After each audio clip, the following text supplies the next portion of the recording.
So I've tried resurfacing these before. Got a lot of the haziness and the little scratches out, but you can always see there's some light scratches here. I hate having hazy headlights, so I bought a new set. Let me go get the other one.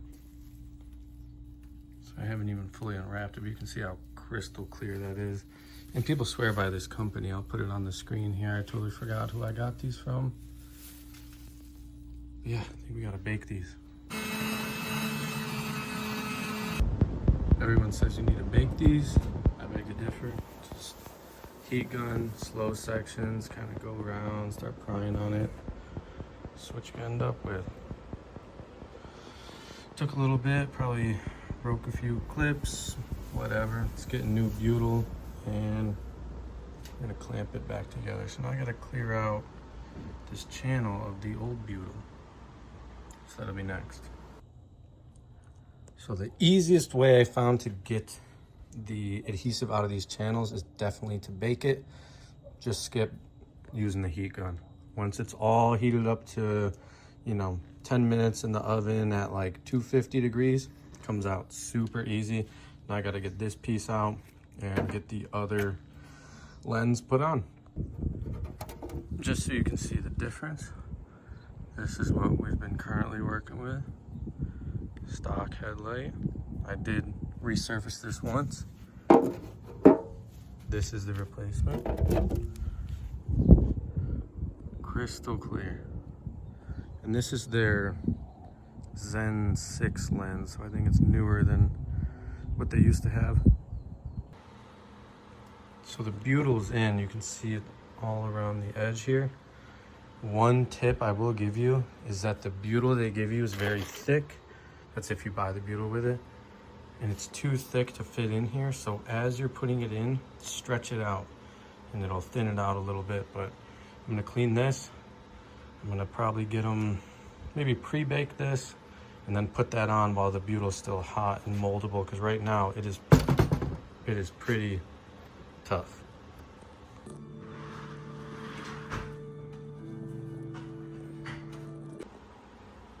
Took it out of the oven. So what I did is I put the butyl on, I baked it 250 for about 5 minutes, put the clear lens on, baked it for another 5 minutes, and then you saw I had the clamps with some towels on there so I didn't scratch it, and let it hold it there, clamped it down for another maybe 10 minutes until it cooled. And you can see we got a little bit squeezing out here, which is good. It means we probably got a nice good seal all the way around. Super happy with that. When I was taking it apart, I think I did break one of my clips over here, so the butyl will be fine holding it together. Not really worried about it. Okay, now it's time to just do it again. So this is the other side.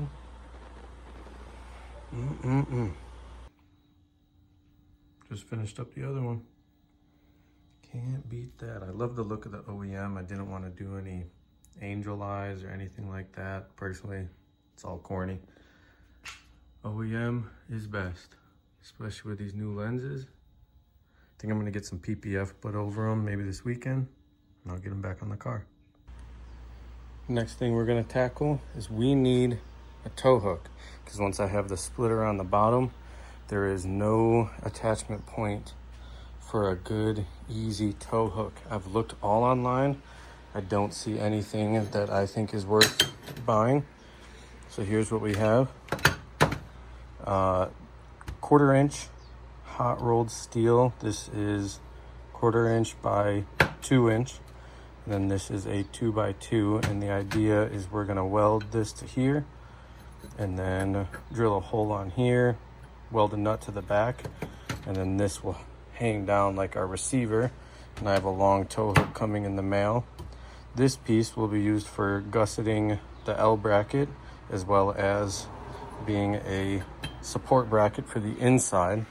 So looking at our bumper, the driver's side's busy with the blow-off valve, and then this side we do have some room. So you can see we got our splitter receivers there, but if we could fit like our tow hook right about here, so it looks like we kind of want to be in line with where the condenser mounts right back there, and we'll pick one of these two holes here to put the tow hook through.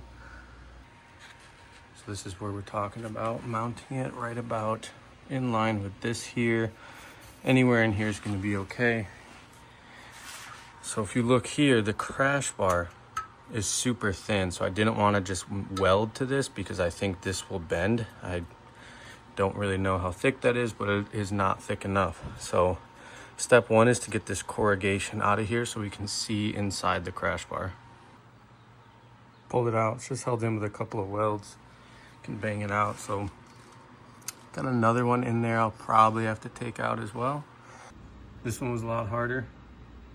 Definitely had to use the big breaker bar on it, but we got it out.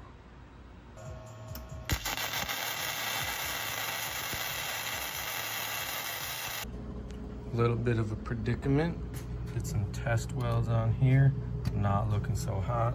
That's using 110 on this welder here. Tried to plug it into the dryer. It's not gonna work. Two different types of plugs, so we are gonna send it.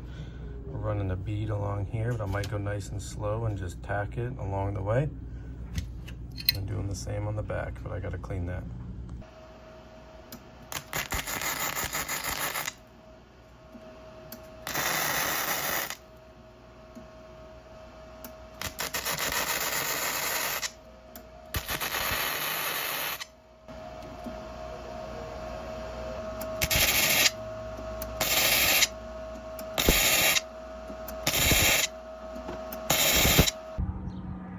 This is what we got. You saw me just do tiny little tacks on everything. Trust me, it looks ugly, I know, but I don't think it's going anywhere. I'll get a flapper disc and clean this up.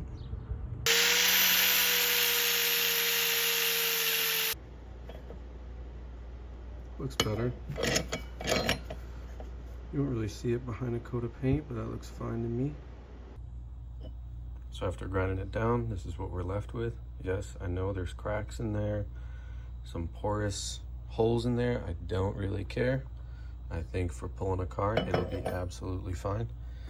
Next, I want to mount this on the backside. So this will get welded all here, but I need to locate a hole. So what I think I'm gonna do is work my way up to the biggest drill bit I have, and then I will use this unibit I just got in the mail to make it fit this diameter, and we will be able to pass through a tow hook through here when needed. And then once this is all together, I may gusset the side here with some of the leftover steel. Holes drilled is definitely big enough to get all the threads through here. So now we're gonna center this, and I'm gonna go through and tack this on all the way around, same way I did these ones. Got it lined up and pinched in here so I can't warp it at all. Just gonna do a couple of tacks and I'll pull it off.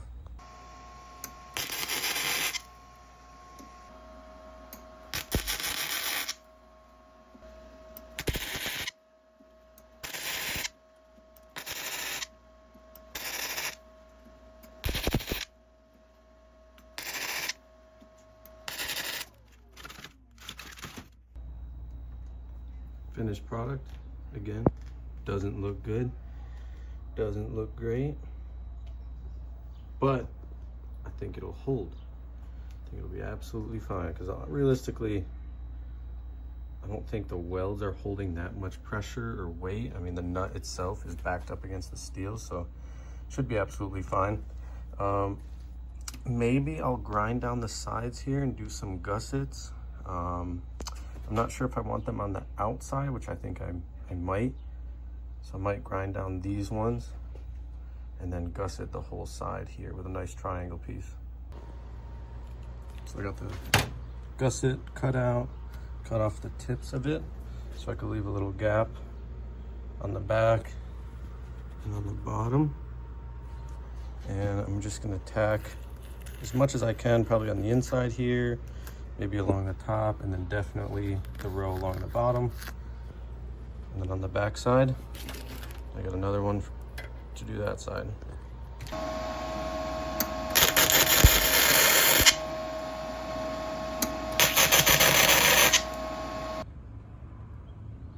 Not pretty, but she'll hold. Got a couple on the inside, all along the bottom, all along the back side. I think that'll be perfect. Real ugly. Got a little warpage too. I'm gonna have to figure out how to flatten that out. Probably went a little too fast. We'll know that for this side. Here's the final product. Just got some of the nasty parts ground down. Had to heat it up and bend one of these tabs back. You can see it's a little bit off, but straight enough. I think it is solid. It's pretty heavy. I think it will hold up perfectly. So it's gonna mount underneath like this and be the receiver, but I think it's ready for a coat of paint. So here they are. I accidentally forgot to weld up that corner, so I re-welded that and sprayed this down again. Got my holes drilled, everything lines up good. These are extra ugly, don't care. They are gonna work just fine. And I got my 14s that'll go in, obviously from the back side, not this side. But these two will be sandwiching right inside here. Okay, you can see I got them in there, plates in there, everything's lined up. And on the outside, this is all you're gonna see. So this is my little receiver, just like a normal car would have. And that's gonna line up, hopefully, with something in the front bumper. I gotta reinstall the front bumper and then wait till I have my tow hook in the mail to test it out. Bumper's on as much as I need it to be. Now, if we look down here, we are kind of lined up with that X right here. I was hoping we would line up with this one, but I didn't put that much thought into it. I don't really have a good tool yet, but you can see if I pass this one through, we're kind of at a little bit of an angle, and this one, we're too low. So it's almost like I need to cut out this X right here or move it over about, you know, an inch, maybe ½ inch. This is the alignment I was looking for. So I slotted the holes I had drilled into the crash bar, left it loose, and now I'm able to align it with this long socket I have. But this looks real good as far as alignment. So now I'm going to lock down the bracket with the 2 bolts. Just torque these down to 100 foot-pounds. Next, we're getting the headlights back on. And I don't know if I mentioned it, but these got fully PPF'd yesterday. You can just barely see the film here. Looks absolutely great. I'm excited to get these on and have some nice clear headlights. Move the car outside to give you guys the final look here. Absolute flawless on the headlights. They're so clear, and they kind of got that nice little rainbow haze that new headlights have. And I just got a random Amazon tow hook to show you guys what this is going to look like. Obviously you can run it in there, but we are passing through the grill perfectly. You know, whatever, you can tighten this, loosen it, whatever. It just has a tiny bit of room that you can spin this style of tow hook in, whatever you want to call this style here. You can run it, you can take it out. I do have a better tow hook coming in the mail that's actually load braided. This is just a cheap decoration one off of Amazon. Overall, I think it looks incredible. Headlights look great. Tow hook's just a nice little bit of red to match the all black and red kind of theme I got going on here. And I think the last thing this car needs, exterior wise, maybe a little wing back here. That'd be nice. But thanks for watching. Subscribe.